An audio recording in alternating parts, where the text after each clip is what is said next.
Imagine a fire. Outside there is government agencies. Now they're tired because they've been waiting for 51 days. Waiting for David Koresh and his Branch Davidians to get out of that building which is now burning. And they've failed. And they failed pretty significantly. This is the story of the Waco siege. Welcome to Enter the Dark.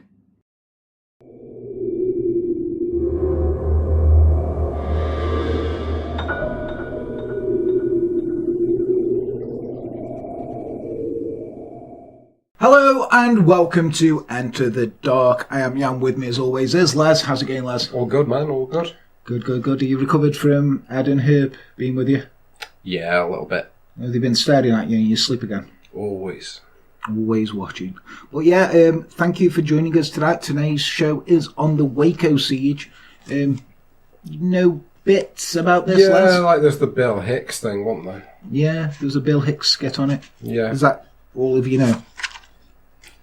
It's a lot of what I know.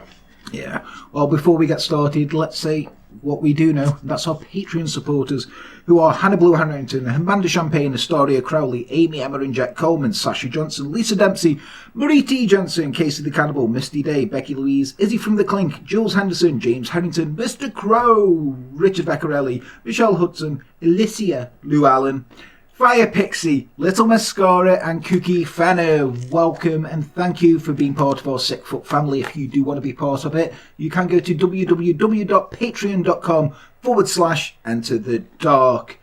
$1 up to $50. You know, you get free shit. It's all good. I'd buy that for $1. Would you? You only get stickers for $1. Stickers are always good, though. Yeah, they are. Our faces are on them. Are they? Yeah. Imagine like graffiti and I just...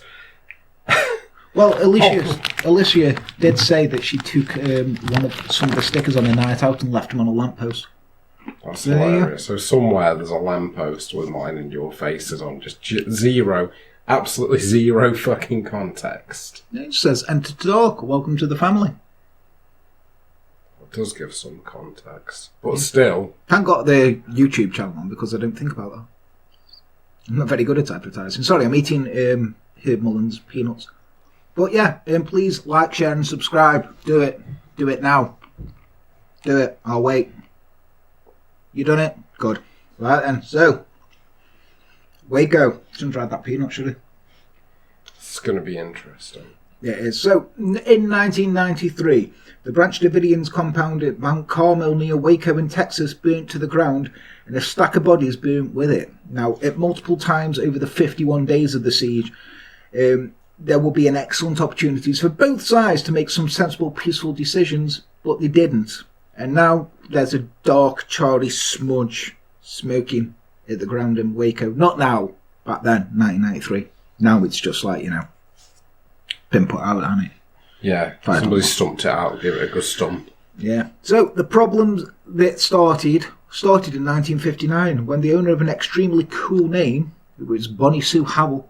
Bonnie Sue Howell. It's a good name, isn't it? Sounds like it's a fucking country band, doesn't it? Mm-hmm. She welcomed her son into the world, fathered by, and has since disappeared, and also coolly named, Les, Bobby Wayne Howell. Good name. Good names there, good names. Yeah, so Bonnie Sue, she thought for a bit, she's like, right, we've got Bobby Wayne and Bonnie Sue. Let's come up with a real cool name for a kid. She couldn't, so they just called him Vernon Wayne Howell. Bit of a letdown, isn't it? After those, I mean, they peaked with the first They two. did, yeah. So it seems that by this point, all the cool names must have run out. Vernon. Vernon. He would change his name, though. But Vernon's childhood could be politely described as inauspicious and impolitely described as a bit of a shit fight, really. He didn't know who his dad was, and he was partly raised in a boozy house of his grandparents. And when he was 7, his mother married his stepfather, and when he was fresh out of jail, the new couple liked to party with the seedy crowd. Poor Vernon. There's beer everywhere, isn't there? Using religion as both an escape and a small means to gain attention, Vernon showed promise with his ability to memorise huge tracts of Bible and could regurgitate the whole thing by heart at age 12, but showed very little promise anywhere else. I mean, there's better things you could remember than the entire Bible. So, Philippines 4290. Yeah. Those are the Philippines. Philistines. Yeah. Bet someone's looking at me and going, he's a Philistine. Oh, nice. Yeah. Despite being able to read and absorb the word of God, he suffered from a learning disability and was considered at school, to put it nicely, a little bit thick. Now, A little bit. But history does show us, right, through no fault of their own, people called Vernon, right, who can recite Bible passages verbatim and not customarily the most popular kids in high school, such as our warped society. Les. I know. Don't hate our society. Yeah. Yeah, people. History favours people who like to go outside in the sun, and you could say that at least in adulthood, Vernon Howell pretty much made a career out of staying inside. Yeah. He didn't overly do well in school and left in the mid-70s at 16, perhaps partly because the other kids used to call him Mr. Retardo. Kids can be so cruel. Now, here's a tip, right? If you're going to tease someone at school, remember at some point they're going to want to either vengeance or a chance to finally feel powerful, okay? And a lot of the time, especially in places like America, where you've got guns, these things do not end well. So just remember that when you're calling people names. Glass houses and all that. Yeah, they could come with a gun. Just like, you can get them anywhere over there. Over here, it'd be difficult to get a gun. Well, apparently it's not that difficult. You can only get, legally. No, not legally, just illegal guns. Yeah, it's not that. Do me a favour, put them nuts down there for me. I'm going to keep eating them all through. I'll put your nuts on the floor. Thank you. They're not mine, they're Herb's. Sorry, Herb. Anyway, so once he'd left school, Vernon played to his strengths and spent a lot of time at the Seventh-day Adventist Church in Tyler, Texas. He discovered some confidence and let it blossom robustly into arrogance, catching the attention of church elders. But despite his clear devotion to Scripture and his gift for keeping younger churchgoers enthralled when he waxed biblical... Waxed biblical? Yeah. They eventually threw him out in 1981 for his constant challenges to authority. You can imagine, can't you, be like, hey, why don't I do that? And they're like, no, Vernon. We know you're cool, Vernon, and you know a lot about the Bible, but we're going to put these drapes up. Hey, I'll do it. And like, no, Vernon. They don't say it on the news. Right, you don't hear this much on the news or from churches, but they do hate it, right, when you tell them that they're wrong. So if you go, so if you go up to a priest and tell him he's wrong about something, they don't like it. I thought they'd be really open to new ideas and progressive churches. No. They're surprisingly not. It really does. You could tell a Catholic that abortion's okay. Apparently not. No. And also, go and tell a priest that, Jesus didn't actually say homosexuality was bad. And they'll kick off on you. Big style. Wow, well, that is... Apparently, I'm going to burn in hell. In hell? In hell! In hell? And I said to him, joke's on you, it don't fucking exist, knob. And then he raped me. The Branch Davidians sect existed before Vernon Howell found it and settled in. It was an offshoot of the Davidian Seventh-day Adventist Church, itself an offshoot of the Seventh-day Adventist Church proper. So we're going to look into a bit of the history here of the different Seventh-day Adventists and stuff. So it starts off boring, but it ends up with people trying to make a zombie. So sit tight, okay? Now, you can't talk about the Branch Davidians without mentioning Victor Houtef, who was around in 1929 grumbling about the state of the Seventh-day Adventists and hollering for reform. Hollering? He was like, holler! Like Teddy Long. Holler, holler, holler! Holler if you hear me! Yeah. Fucking wrestling fans now are going to be like, what? Teddy Long? That's a good reference. Everyone else is like, who the fuck's Teddy Long? Yeah. Holla, holla, holla. Make a tag team, y'all. He thought the Adventists had become too caught up in worldly pursuits and had forgotten their true mission to prepare for the imminent return of Jesus Christ and live simply, which sounds like a super fun time. Yeah. In traditional entrenched religion style, the Adventists didn't think very much of people who disagreed with their way they did things. Like I said earlier, they don't like it when you tell them they're wrong. Shocking. It's still shocking. So they kick Victor out. Now, it makes you wonder how many religions and dominations there'd actually be today if churches found a way to make peace with dissenters and didn't kick people to the curb. I mean, they used to burn them. I'm going to say like 4. Didn't they? That was their big one. Like when there was dissent back in the day. Oh, what, you believe the Bible should be spoken in English native languages? Do you? Right, get on the fucking bonfire then. Did the guy who translated the Bible into English get burned? There was what you called the lollards. Lollards. So where that come from? Fuck. Yeah, you got the lollards, and that guy got burnt. There you go. In fact, if you see like these engravings of like a fox giving a sermon and there being a load of geese, it's quite a famous one. That's the guy who wanted to have the Bible in English the first time. And also, if you actually do see a fox giving a sermon to geese, you've taken magic mushrooms. That's not a microdose, Timmy. No. In 1935, in a huff, Houtef decided to fuck them all, started his own religion on an uninspiring mound a few kilometres outside of Waco and called it Mount Carmel. Now, Americans, it's spelled C-A-R-M-E-L, Carmel, right? Not caramel, which you call Carmel, because you can't speak properly. Caramel. Wow. Caramel. I wonder how they say Carmack. Carmack. Carmack. Carmack. Idiots. Learn how to speak English. He invited some like-mindeds to come hang out with him and wait for Jesus and the spooky end times associated with his return. The group grew with their own food, kept the lifestyle to a bare minimum, and wrote books and pamphlets that kept membership dribbling in at a relaxed rate.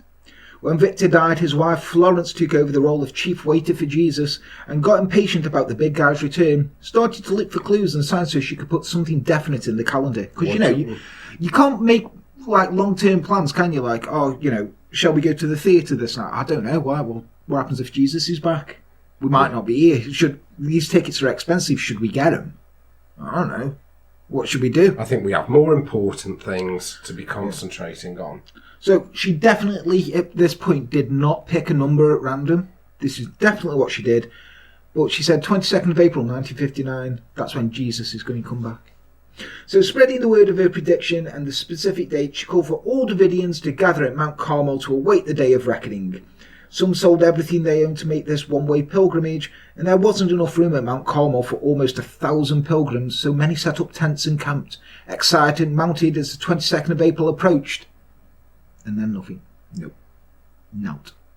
So, as you're probably aware, Jesus didn't come back and destroy the world in 1959. He didn't? No, he didn't. So, Flo had a bit of an egg on her face. Now, it wasn't great for the strength of the Davidians' resolves, right? And it's worse, and as is the want of the offshoots of the Seventh-day Adventists in particular, many people left to start their own offshoots. So they went. More offshoots from the offshoots. It's like the inception of offshoots. So she slunk off from Mount Carmel compound with her embarrassed tail between her legs. One of the offshoots was headed up by a guy called Ben Roden, who had not had the opportunity or numbers to challenge Florence Houtef before this point.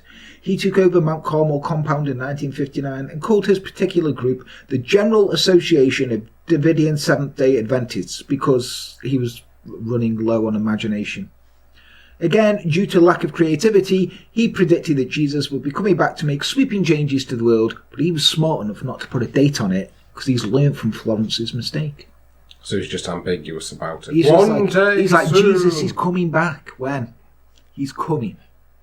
Instead, he provided the vague directive that Jesus would come back when everyone was spiritually mature and pure, so basically any time between right now and sometime in the future. Right. So comb your hair, Les. Inconveniently, he died himself in 1978. Leadership of the long name that includes the word Davidian was hotly contested between Ben's wife Lois and Ben's nasty, violent shithead of a son George. Now, George Roden was the kind of guy you really didn't want to get upset, but unluckily for everyone, he got upset at nearly everything. Now, George got upset if you didn't believe his claims that he was the Messiah, the chosen one, and the big cheese. Now, George Roden got upset if you questioned his authority, and George Roden got upset if you made best friends with his mum, tried to undermine him, and wanted to snatch Mount Carmel compound right out from underneath him. So, let's hope nobody does that. Ooh. Foreboding. After leaving school and not making much of himself, Vernon turned up at Mount Carmel compound aged 22. Not long after, in 1984, he married Rachel Jones, a girl of 14, which isn't great. It's not right, is it? It's great. But it was under God's instructions, apparently, and he works in mysterious, sometimes only just legal, sometimes pretty gross ways, does our Lord. I have to say this, at this time, in Texas, it was legal to marry a 14-year-old if you had the parental consent. Right. Mm. Texas. You like the Florida. You like Florida, Texas. Even Florida doesn't have that. With more guns. They just have Casey Anthony. 14-year-olds. Yeah, like two 14-year-old kids could marry each other. It's fucking weird. I think, I'm going to say, they've repealed that now. I hope they have. Because that's dead open for abuse. Like, there must have been arranged marriages happening amongst farmers. It's Texas, of course there is. All these Texans now go, Big cattle baron. If these Texans now like, if I could afford it and wasn't scared of shiny birds in the sky, I'd come over and shoot you. So in 1983, Koresh, talking by his original name of Vernon, started claiming the gift of prophecy, and he started a relationship with Lois Roden, who is the prophetess and leader of a sect, who happened to be 77 years old. One extreme to the other, isn't it, really? Now, rumours later circulated that Koresh had actually impregnated Lois, to which Koresh was quoted as saying, "If I took a 77-year-old woman and got her pregnant, you better believe I am God." It's quite funny, isn't it? That last part was later quoted throughout the press as a way of whipping up hysteria against him. So he was like, "Oh yeah, he said I am God. You better believe I am God." Said he was bigger than Jesus. No, he said if you got a 77-year-old woman pregnant, you better believe he was God, because that's impossible. Now, the reason he's doing this, it wasn't because he wanted to bang a woman who was drier than Gandhi's flip-flop, but to circumvent the man who claims to be the rightful heir to the Branch Davidians. George. He was that strong politics game. Angry George. Angry George. Now, Lois started letting Koresh preach to all of the Branch Davidians, and by the 1987, the leadership was split between Koresh and George, with most of the people going over to the Granny Shagger side, a fact which must have really stuck in Joe Roden's craw. He might be a fairly violent psychopath willing to do some fairly extreme things to establish his power over the religious group, but considered having sex with the cult leader, his mother, unavailable to him, a point-scoring option. He had principles. He wasn't going to fuck his mum. So George kicked up a stink, claimed Howell had raped his mother, and in 1984 chucked him out of the compound. Surprisingly for George, Vernon took a large chunk of Roden's followers with him, as they preferred Vernon's comparatively calm and non-psychotic approach to worship and Bible study. The exiles soon took up camp in Palestine, Texas, 100 miles away, living like the homeless in the campsites and rough huts. There's no point living nice in permanent buildings if the world's about to end, is there? It's true.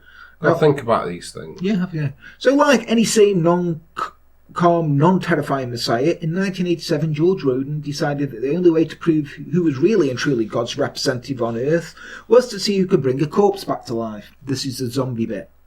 So he popped off to the graveyard in the compound with a shovel and exhumed the remains of Anna Hughes, a Davidian woman who died 20 years before at the age of 85. Now he got the body, placed it on a makeshift altar and draped her in a cloth bearing the Star of David, because at this point they're throwing everything at the wall. There's nothing weird at this point, is there? George laid down a challenge to Vernon. Whoever could resurrect Anna Hughes first would be proclaimed the proper Messiah. Presumably George didn't think he could win an arm wrestle, which was astronomically less horrifying and gross. But let's face it, an imaginary problem, really, isn't it? Yeah. Yes. It's like, who's going to raise this dead corpse? None of you. She's been dead for 20 years. She was already 85. She had a good innings. She's fucking desiccated. Desiccated husk. Yeah, like a coconut. Like a coconut. Of all the things. Yeah, so it is important to note here, in case you're wondering, nobody breathed new life into a 20-year-old pile of gristle and bones. Vernon saw this chance to get rid of George, though, and alerted authorities to the fact their mad bastard was interfering with dead bodies in over yonder compound. Oh, damn. And over there in yonder compound, George Roden, he digging up bodies and having his way with them, like I did his mother. The police needed proof, though. They're bastards. Yeah. It's one thing the police need, it's proof. Well, they don't. As you'll see, the ATF don't need proof. They just go above and beyond. Ready to claim that they were breaking into the compound to photograph evidence that Roden had unlawfully exhumed the body, yet dressed in fatigues and home to the back teeth, Vernon and 7 mates snuck into Mount Carmel. Now, they were sprung, and what ensued was a stereotypical Texas old-fashioned shootout. Pew, pew, pew. Ooh, they're good, aren't they? Now, despite hiding behind a tree and that later had 18 bullets gouged out of its trunk, George Roden was only mildly injured in his chest and hand, shot by Vernon, who was sheltering behind a broken-down car. He's got the better cover there, hasn't he? He has, much better. Unsurprisingly, George took offence to being shot, and he was asked and called for the police. Now, Vernon and his crew were arrested for attempted murder, and extremely significantly, when the police showed up to arrest them and confiscate their weapons, they acquiesced calmly and willingly surrendered their weapons. Authorities came to arrest them, they didn't resist, and just went, here you go, have everything. Take it all. You just go. We'll come with you. So, let's see. That information there, Les. Mm. Let's see if that's poignant at some stage later in this story. Right. Is this what we call foreshadowing? Maybe. In the 1988 trial ended in a hung jury, so Vernon and his fellow raiders were sent home with weapons for a vegetarian pizza and ice cream party. The officers who signed the weapons back out are probably kicking themselves right now, but you live and learn, don't you? Yeah. George's immediate fate was less satisfactory. Due to being prone to flying off the handle in a broadly illegal way, George got in trouble for a number of different petty crimes, including tax evasion, having not paid tax owed on Mount Carmel compound for some considerable time. They always find a way, don't they? They do. Yeah. George was being a little bitch that he wasn't granted an exemption for a religious organisation and sent letters to the courts detailing how much he hoped they contract AIDS. And that's not recommended for anyone who wants a lenient ear come trial time. What an edgelord. Hope you get AIDS. Hope you all get AIDS. Please let me off. So, totally coincidentally to that, Les, the courts found an old restraining order that his mother had filed a decade before that had never been enforced. So they thought it was a pretty good time to enforce it. Good shout. George was no longer welcome on the compound after this. George is like, off you go, George. So Vernon could see that his time had come. He swooped into Mount Carmel while George Roden wasn't allowed anywhere near the place. Now, Vernon arranged for his followers to help pay all the outstanding taxes owed, and started work building new digs, clearing the compound of legal trouble and integrating himself into practically everybody.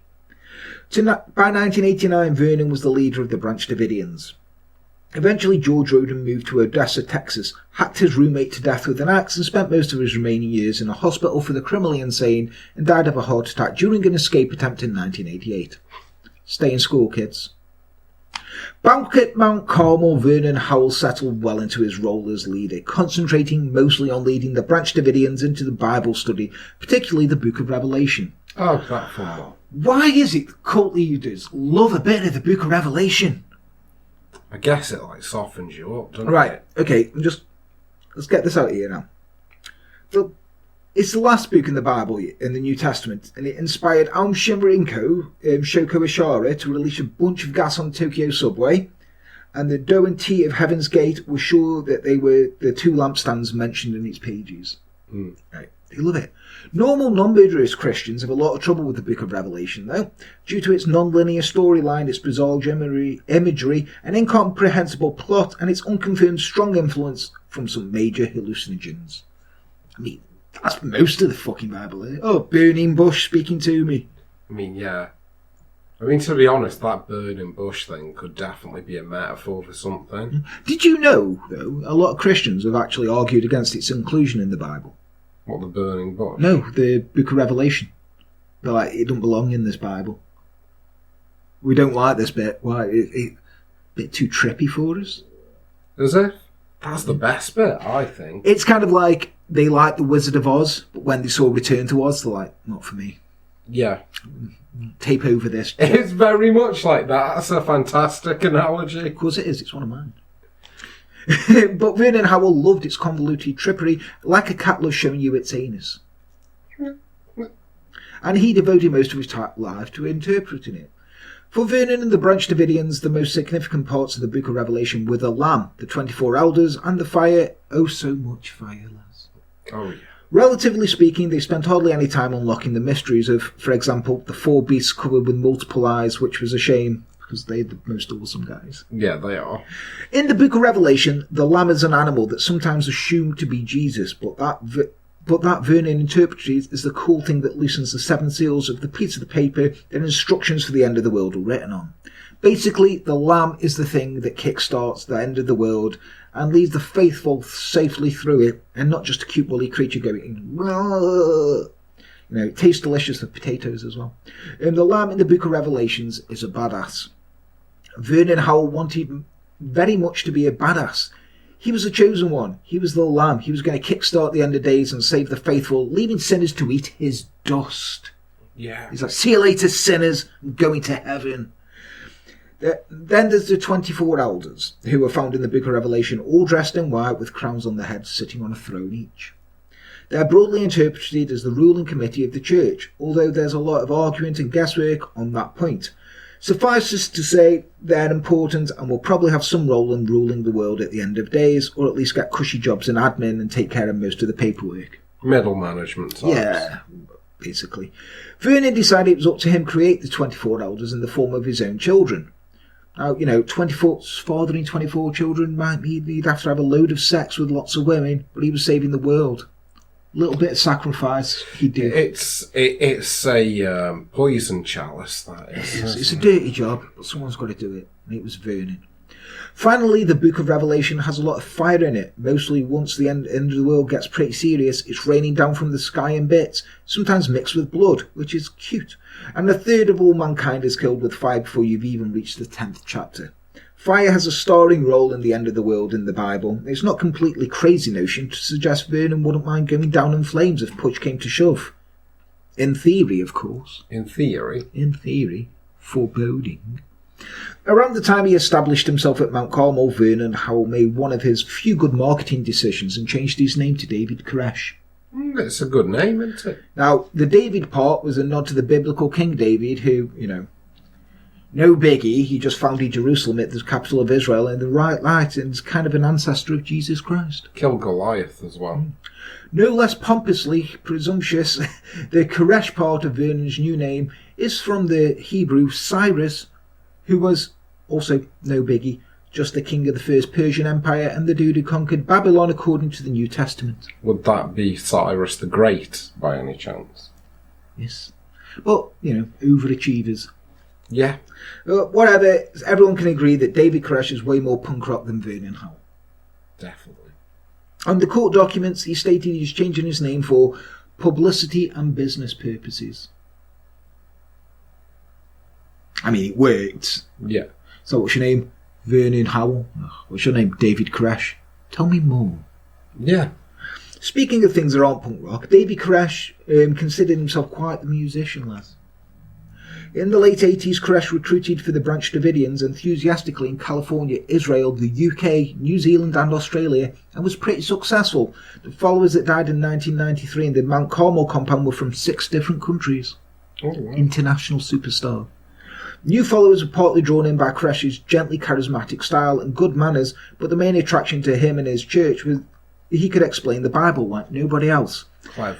People were fascinated with his opinions about Scripture and his incredible way of linking one part to another part. He also used music as a recruiting tool, inviting potential followers to jam sessions and peppering his sermons with sporadic bursts of strumming and song. What he'd do, he'd have a guitar and be like, "So then, Jesus said, I am the way." But what did he mean by that? So he's essentially an early form of one of them wankers that comes to a party, and then if you've got like fucking guitar somewhere, they're that wanker. No. He's the kind of guy who's You know when you're at school and they take you all into the assembly hall? Yeah. And that someone comes on stage and they start playing a guitar and talking to you at the same time. Hey, I'm going to tell you about stranger danger. And just talking like, you know what stranger is, right, kids? Like that. And you're listening because you're like, one, I'm getting out of class. And two, this guy's got a guitar. He's playing it. He's pretty good. And he's telling me about stuff. Kind of like that. Yeah. You never paid attention to them, did you? What? You were the stranger. Pretty much. Yeah. I don't know. They would just seemed a bit too cheesy to take any notice of. They did give you free books sometimes. No, not one. We had this one come in and they were doing shit about Jesus, but I did go to a Catholic school. Oh, look at me, I went to a Catholic school. It didn't help. It could be argued, however, that the reason Koresh spent time in California wasn't purely for recruiting purposes, Les. California was where record deals were made and where up-and-coming musicians, if they were any good, were discovered. The thing is that if they were any good bit, that's the important bit, right? Now, listening to Koresh's music would not strictly be considered doing yourself a favour, and it's at best, it was badly recorded, stylistically immature folk music. At its second best, it was exactly the same as the worst guy who ever brought a guitar to a party, and instead of Wonderwall, he's playing Christian rock.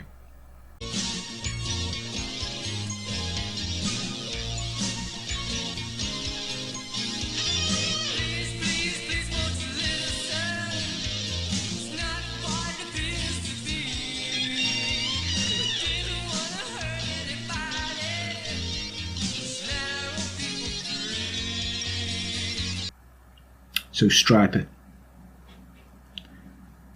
Not Creed. Not Creed. Because Creed's Striper, that would. Yeah. The Bible tells us many things are an abomination, yet what weirdly never mentions Christian rock. Because irony has never been Christianity's strong point, Les. Never. No. Koresh even handed out business cards with the word Messiah emblazoned across the top of them, and the subtitle Cyrus Productions. Under his own name on the card, he printed guitar, vocals, and that was next to the words Steve Schneider, music manager.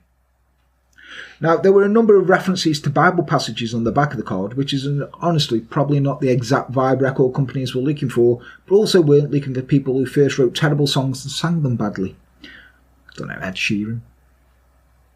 The business cards still come up for auction every now and again, so if you got a couple of $100, do yourself a favour and get one. I'd like one. Yeah, if anyone wants to buy me one, there you go. Do that. Buy me a present.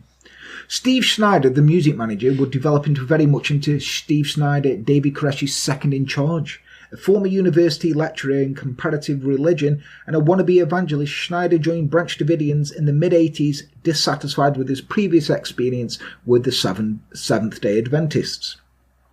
He became the main point of contact between the Branch Davidians and reporters and authorities in the outside world, both before any of the fateful 1993 trouble and during negotiations with authorities during the siege that ended in Waco's most famous fire.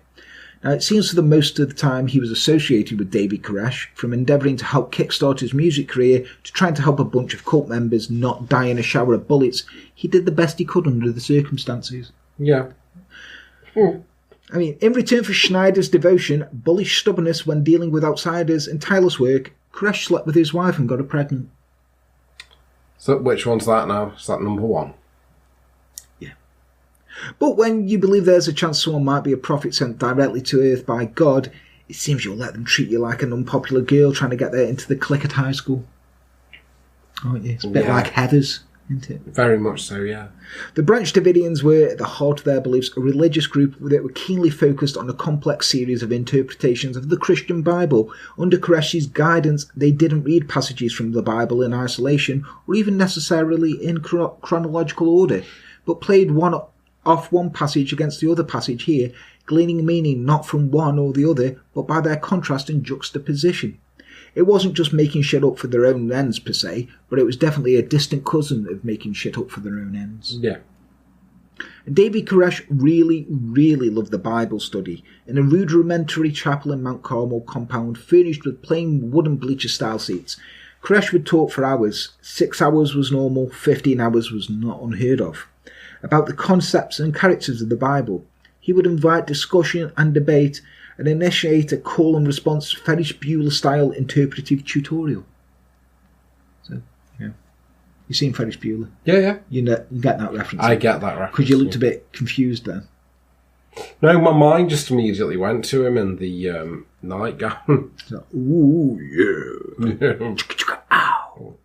Wherever there are references in the scripture to one individual who might have the key to it all, or would lead the faithful to heaven, or would initiate the next cataclysmic phase in world history, Koresh made one thing clear. That dude's me. He would be the next guy to feature in God's earthly plan. The two other themes that a great deal of Branch Davidians' Bible interpretation focused on were constant and significant too. The first was that Jesus was going to come back really, really soon, and the second was that when Jesus came back, it was going to be really fucking messy. There was going to be a fight, there was going to be death, and there was going to be fire, and it was going to be directly involved with Branch Davidians, and it was going to absolutely feature David Koresh in a pivotal role. In 1991, Koresh began to prepare his followers for war. He taught them how to shoot guns and performed telltale paranoid adjustments to the areas of the compound. A series of tunnels were dug underneath the buildings, and a watchtower was erected. An old bus was buried to serve as a potential bunker. If only he'd focused instead on landscaping or polishing cement floors to a high shine like you see on normal non-cult renovation shows, he might still be alive today, lads. He might well be. In habits inherited from the Seventh-day Adventists, Koresh enforced a vegetarian diet free from alcohol and caffeine. In a move less strictly Adventist, in around 1989 he also decided he was entitled to take any nearby ladies he wanted to as his spiritual wives. According to Koresh, God wanted him to have lots of sex. God wanted him to have sex with virgins. God wanted him to make 24 children. Yeah. Now, God apparently spent an awful lot of time in his thinking about this, exactly the kind of sex that David Koresh should be having, and the kind of sex was all of it. Every what bit. What kind of sex do you need to have? Every sex. Do you reckon he donkey punched someone? Oh, yeah. Now, Koresh worked harder trying to justify his sexual proclivities by using the word God and the Bible more than he ever did ironing a shirt or getting a haircut. For all the women David Koresh was bedding in God's name, he is hoping God also wanted him to spoon them afterwards and call them the next day. Because I hope so. Yeah, because that is the honourable thing to do. That's what you don't do. The problem was not all the women Koresh took as wives were legally old enough to behave like wives do. Now, there's little doubt that Koresh slept with girls as young as 12 and 13 and their sisters, that he bragged about bedding girls a fair bit younger. He was much more determined to follow the laws he found in the Bible than the laws that were found in actual law, which was really, really shitty way of excusing that you are a sexual predator. At this point, though, like I said, the age of consent in Texas was 14, and thank fuck it has been changed. Yeah. So, God damn you, Texas. He told girls that if they were good, then one day they'd be worthy of being one of his wives, giving them a cheap Star of David necklace to symbolise their readiness. A bit like marking them for a prize, except for the prize is a weedy Bible nerd with delusions of grandeur. And the parents of these girls were fine with the whole scenario because someone that God had chosen as the prophet had, in turn, chosen their daughter as his beddable follower. Mm-hmm. I'd never be okay with that. No. Of all things you might excuse Koresh for, or at least argue his way into a reasonable acceptance, his blatant and pathetic need to get laid is his most heinous characteristic. The guy at the bar who tells you lies just to get into your pants has nothing on David Koresh. So, in other words, Les has nothing on David Koresh. No. Not content with just taking unmarried ladies as his spiritual wives, by 1989, Koresh had decided he wanted every female, and had decided every female human in the Branch Davidians to be his wife, particularly the hot ones. Of course. The ugly ones came last. He told all the married men in the cult that they were no longer married, and he was the only person allowed to have sex. I can't see that going down well. Well, technically, their wives were still allowed to have sex, but it was just with Koresh, not the husbands. Now, Koresh explained to the religiously cuckolded husbands that he was merely shouldering the burden of sexuality in the group, believing that for others, sex was a gateway to pain and deceit. The men would meet their perfect mate in heaven. The women had their perfect mate right here on earth, and it was the studly David Koresh. Will Smith would have done right in this, He wouldn't he? would, yeah, he would have been okay. He was like, keep your name out, wife's name out of your fucking mouth. I can't, I'm the prophet of God. That's okay then. So Koresh called this new hand me your missus policy the new light. The new light. The new light. Put a nice spin on it, didn't he? Yeah, because calling it I'm knobbing your wife is a bit too crass. Yeah. Hilariously, and a source of great pride to Antipodeans, it was the point of the couple of Australians they immediately left the group. The end of the world was all fine, but if you're telling an Australian he can't bugger his wife, then Struth Koresh, you gallabah. He's like, what? I can't screw my wife? I can't have my beer? That were bad enough, but now I can't screw my wife. Here the left in the bloody Sheila, come on, we're out of here. There you go. This is the reason that we're the 93rd most popular podcast in Turkey. We are 93rd most popular true crime podcast in Turkey. It's true. We're big in Turkey. We're big where they have despot leaders. Oh, where was that? Is that Serbia? Serbia. Turkey. Quite big in Russia. Yeah, we are quite big in Russia, aren't we? Why do we get the fascists? I mean, yeah. Socialist countries, fuck off, the fascist lovers. So one of the functions of David's wives was to incubate heirs for him. He was still aiming for 24 children to match the 24 elders in the Book of Revelation, but when push came to shove, depending on whose evidence you rely on, Koresh only managed 17, which, to be fair, that's a pretty decent effort. Yeah, it is. Now, due to the group's relative isolation and their attitude towards the laws of the outside world, the birth certificates of many of the children born within the cult do not specify who the father is, but the father of those children was, in loads of cases, David Koresh. Now, in addition to really quite probably sex with minors, Koresh and under his instruction, many of his followers reportedly also nudged the edge of just plain old child abuse via a number of violent punishments. Regardless of anyone's contentious feelings around the subject of spanking as a form of discipline, stories from ex-cult members claim that Koresh really pushed the envelope. Reportedly for crimes as mild as not wanting to hug him or crying when they shouldn't, children as young as 8 months old were paddled on the buttocks until they were bruised.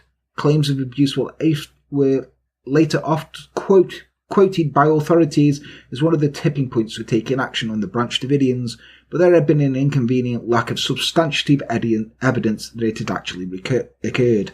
Now, these ex-cult members were the Australians, so they're fucking angry anyway. And then they're going, oh, there's child abuse going on in there. Yeah, he's not giving them any beer. And he's like, he's smacking them on the rear. If you want. And he's like, okay.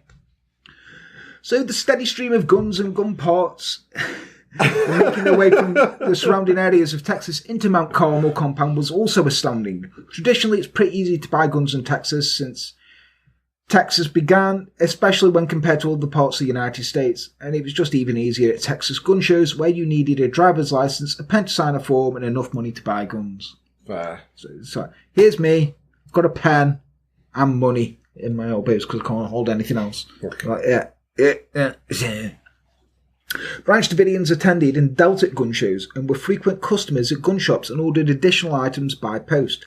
Now, mail order guns for a cult just for the price of a stamp, plus loads of fun with the bubble wrap afterwards. It's going to be good, isn't it? Yeah. Despite comparatively generous gun laws, it was still a lot easier in Texas to buy semi-automatic weapons like AR-15s than it was to buy fully automatic weapons like M16s.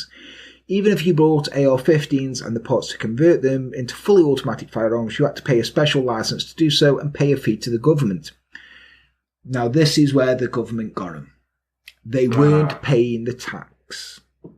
They were purchasing instructional pamphlets and videos that taught people how to convert guns like AR-15s. Coincidences and bullet casings all over the place there, Les. So, this is the thing. If the government want to get you, you're breaking the law. They'll always find some way that you're breaking the law. Now, unsurprisingly, government had the compound on surveillance. Right. Now, the 120 so Branch Davidians weren't easily fooled, though. They were pretty sure that 2 college students living in a house across the road from the compound were undercover agents. They weren't stoned all of the time, for one thing, And that's a dead giveaway. Additionally, the college students were in their 30s and drove cars that would have easily passed the roadworthiness test. And when a couple of suspicious Branch Davidians knocked on the door with a 6-pack of beer, they didn't let them in. I love how, like, the Branch Davidians were, like, clued up on this.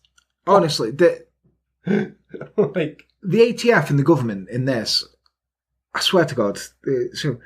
So you know, if you're posing as students, right? Someone's like, "Hey, we got some beer for you." You know, no, you're not coming in. Take the beer off them. But no. So they were all.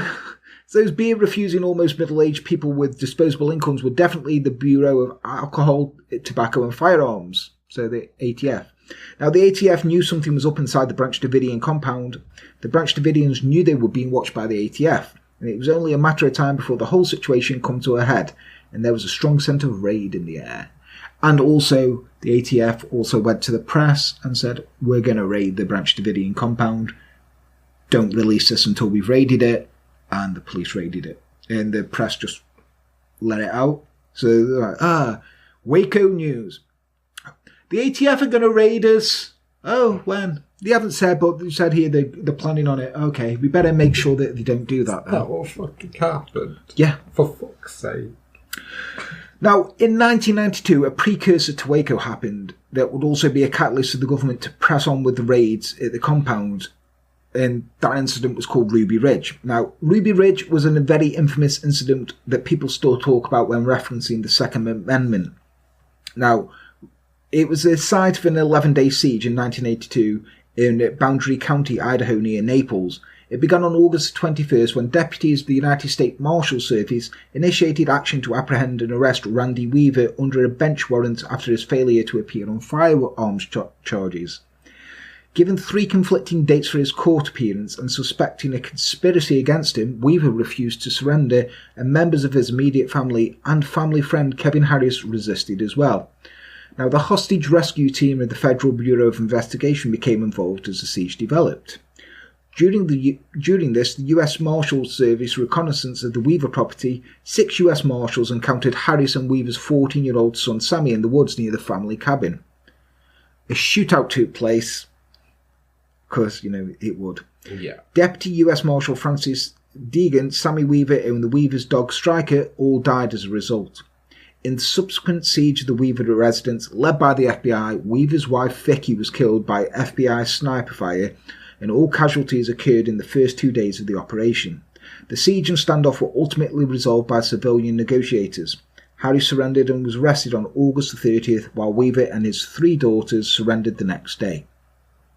Now, the events that took place at Ruby Ridge and law enforcement's response during Waco siege roughly 6 months later have been cited by commentators as catalysts for the Oklahoma City bombing by Timothy McVeigh and Terry Nichols. So it's a big thing. Yeah.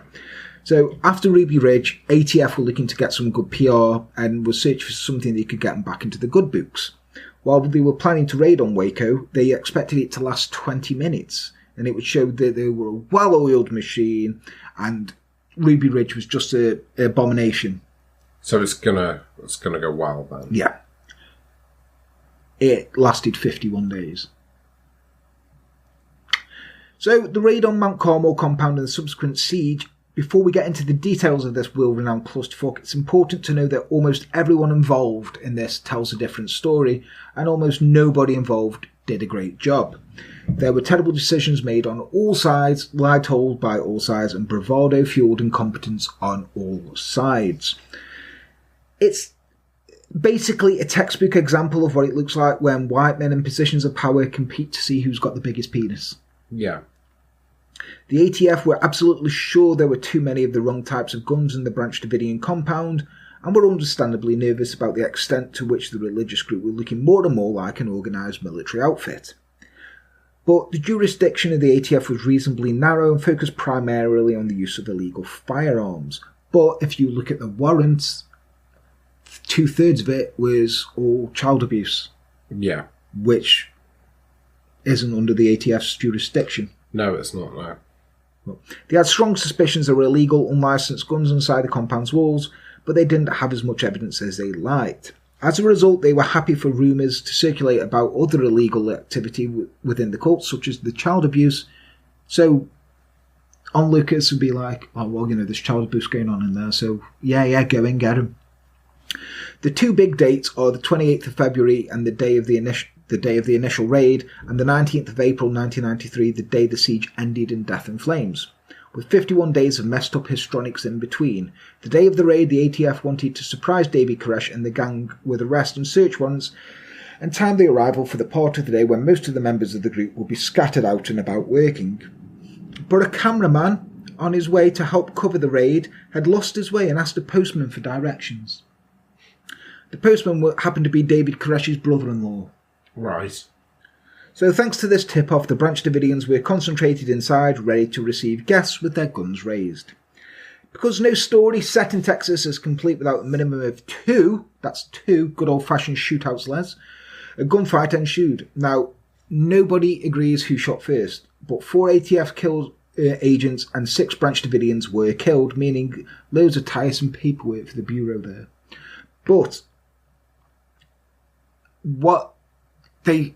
what most people believe is the ATF rolled up on them, right? And they were coming up in cattle trucks. Yeah. So if the Branch Davidians wanted to, they could have fucking railed on them and wiped them out. Mm-hmm. Branch Davidians were like, no. We've got these guns. If you want to come inside, check them, you can. But, why are you all coming with guns? What's going on here? Everyone had the guns raised. They think one ATF agent got nervous and went, shot his gun by accident, and then all the others just pow, pow, pow. And they were calling like 911, like the Branch Davidians were. And you could hear them screaming, and in it there was a woman who was nursing a baby. She got shot in her wrist, and it come out through her elbow and stuff like that. So it wasn't like the ATF were just like, pow, pow, oh. And also, they got a big metal gate on the front door. Yeah. Right? Full of bullet holes. All from the outside, so they were shooting into the compound. Yeah. On the other side, there was no bullet holes going through that door. So, but because of this, the FBI could now be called in, because slaughter of 8 government agents tickles the fancy very much indeed. Oh yeah. The FBI were quite comfortable and experienced with the finer points of negotiating with a much broader variety of trigger-happy activists than the ATF. And the ATF had a reputation of flashy displays of aggression, so there's no telling how extremely terrible things would have gone if it had just been left to them. But it still wasn't good. Now, negotiators on the outside made contact quite correctly with David Koresh and his second Steve Schneider on the inside.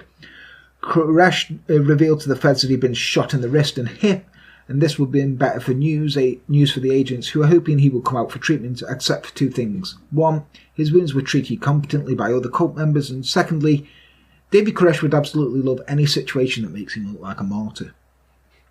On the second day of the raid, 10 children were released, and the FBI brought some tanks in to manage the compound's perimeter, proving the government to have very robust testicles indeed. So they're letting kids out, the FBI are bringing in tanks. I love how the FBI actually have tanks. The FBI have everything. What is it? Scotland Yard, is it? Yeah. What's our version of the FBI? We haven't got one, have we? We just got the police. CID. CID, that's it. They don't fucking roll up with tanks, do they? No. I mean, we just unleash our army on people, I guess. We That's don't a do thing, that. isn't it? You just, look at them. Post about this on Twitter. Just fucking send them an email with just regards at the end. So, with the exception of special phone lines directed to the federal negotiators, phone lines out of the compound were cut. Later in the raid, a 9-year-old girl was released with a note pinned to her jacket, which announced that once children were out, the adults would die, which is a pretty depressing thing to find pinned to a child's clothing, really. I just sort of like, what have you got there? It's like, birthday girl, I love my mummy, once all the kids are out, the adults are going to die. You're a bit of a downer, aren't you? So negotiations dragged on, and cult members dribbled out gradually, but there was still up to 100 people left inside, tired, cold, and angry. But they weren't hungry though, because along with all the guns, they'd been stockpiling military food rations, so there was no telling how long they could survive in there. Now, over the ensuing days, Koresh and the Branch Davidians tried all sorts of tactics to avoid emerging from the fortress. Now, Koresh conducted multiple phone interviews that were featured on CNN and Dallas radio, and the attention, because, he's an attention seeker. Yeah. They asked for videos, to press, so they'd get a video camera and send it out so the press could use it. He filmed himself in the videos that he leaked to the press, showing himself with a faultless besieged martyr with battle wounds surrounded by his children. Most of his participation in negotiations consisted of what agents called Bible babble, streams of religious doctrine and resolving the standoff, which would have also been unbelievably boring. Yeah. On the third day of the siege, Koresh sent out a 1-hour tape of specially recorded sermon, promising to come out of the compound as soon as it was broadcast on radio. It was broadcast, but he didn't come out because God told him to wait. I mean, if you're the prophet, you can't disprove it. No, you can't. Now, Koresh then promised to come out over the compound just after the Passover. Passover passed over. He didn't come out because God told him to wait. Then he promised to come out just as soon as he finished writing a manuscript detailing his interpretation of the 7 seals in the Book of Revelation. He didn't finish it and he didn't come out. There's the kids at school now. Mr. Retardo, he writes pretty slow. Questionable tactics weren't purely the domain of the Branch Davidians, though techniques used by the FBI and ATF to try and irritate the cult members into coming out with their hands up were manifold and also least annoying as a teenager trying to get their own way. Electricity was cut off and reconnected at whim, depending on how willing Koresh was to communicate and negotiate. Bright lights were shone into the compound all night, and agents played extremely loud music over large speakers, including Tibetan chants, Christmas music, and Nancy Sinatra's "These Boots Are Made for Walking." And now if you go onto YouTube, you can see it, they've got that thing in "These boots are made for walking," blasting it out loud. It's a good tune, though. Yeah, I was going to say, if you want people to stay in a cult compound forever and ever, don't play them any bangers guaranteed dancehall fillers from Nancy Sinatra, you fucking idiots. Yeah. Play Ed Sheeran or something. I'll be like, I'm coming. Nancy Sinatra. I'd be like. You can just imagine David Koresh from yes. Well, the FBI refused to send milk for the children into the compound unless more of them were released. When cult members sent videos out for the waiting authorities that include vision of any children inside, they were kept secret from the media in case they generated too much sympathy for Koresh in the public. Yeah. Also, they did help, because they were we want the press to help us. They hung a big banner up saying, God help us, we need the press. And then you got all these press outside on a video game, God help us, we are the press. And it's like, this kid's dying in there. You pricks. So against the advice of negotiators, tactical rather than diplomatic measures were instigated against the compound residents, escalated the situation and really bugging the shit out of everyone. Agents claimed that they wanted to raise stress levels within the compound to make more and more people want to come out, but people who were trying to put pressure on with those fingers literally on the triggers, and it was just a terrible, terrible idea. By the 23rd day, the frustrated FBI started considering tear gas as a non-lethal technique for getting everyone out, but they needed special clearance for that from Janet Reno, the Attorney General. Now, she ummed and ahed, suggesting alternatives like cutting off the water supply instead, and the FBI were like, look, we'll just use a little tiny bit just to make them cry, just a tiny bit, and it's fine to use on children, probably. Everyone will shake hands and wipe the tears when they go away, and we'll be heroes. And she's like, no. And they were like, please. And she's like, oh, okay, I can't say no to you, FBI. Look at that face, FBI. There's a story from one FBI agent who claims he saw a sign in a window from compound from a cult member saying flames await, which, if nothing else had gone down in the last month, half, they had sure put some very bad writing on the wall, didn't it? Yeah. Mind you, people on both sides have claimed at various times to have seen all sorts of writing on all sorts of walls, though, but the truth has been so clouded with ideological agendas by now that the sign in the window might as well have read, eat flame, you knob. for reliable eyewitnesses everywhere. Yeah. So on 19th of April, the last bit of warning over the loudspeakers, the feds moved in. Now, if you watch this, the official video of it, it's very badly edited together. There's a tank here, then it's there, and it's on fire. But they're saying they're just shooting in tear gas. Yeah. If you find the video from the little local news station in Waco, which is unedited, you will see flames coming out of the tank. Like they're shooting in explosives. Just say, not to sound too Alex Jones here, but you only see on the news and the media what they want you to see. Well, it's true. And they didn't think about this little news, so they edited everything else, and they're like, well, we've got this. They got it out. They got it. And that's why most people, people who saw it were like, what the fuck, FBI? You're shooting? No, we didn't. What was about this? Shit. Forgot about them guys. So, yeah, they started going in with booms on the tanks and everything, and breaking the windows and poking holes in walls, and inserting tear gas. Seemingly, FBI didn't consider that an outfit that had stockpiled military-grade weapons and military-issue foods may have possibly stockpiled gas masks. Yeah. But you live and learn. Yeah. Maybe next time. Walls were knocked over, agitation skyrocketed, and the situation became panicked. Now remember, they've made all this out of wood. Yeah. All these structures are wood. So if they are firing in... Explosives, yeah. So only 9 cult members came out of the compound at the thought of imminent danger, and they were immediately arrested. On the last day of a terrible long siege, most of the Branch Davidians spent breakfast that morning in tea shooting back, but by lunchtime, fire had started in at least 3 areas of the compound. It spread quickly and burned fiercely, and firefighters weren't allowed anywhere near the burning buildings for a very long time for the risk of being shot. Right. Even though there is phone calls going, please, we're on fire, we need the firefighters. Yeah. After the fire had died down, 76 Branch Davidians were found dead inside the compound, and according to FBI reports, many of them died of knife or bullet wounds, not from the fire. It looked very much like some of them had killed each other and themselves, with Koresh sporting a bullet wound right in the middle of his forehead. Investigators also found hundreds of firearms, millions of rounds of ammunition, and 48 guns that had been illegally modified to convert them into fully automatic weapons. They're illegally converted into making them full automatic weapons because they didn't pay the tax on them. That's why they were illegal.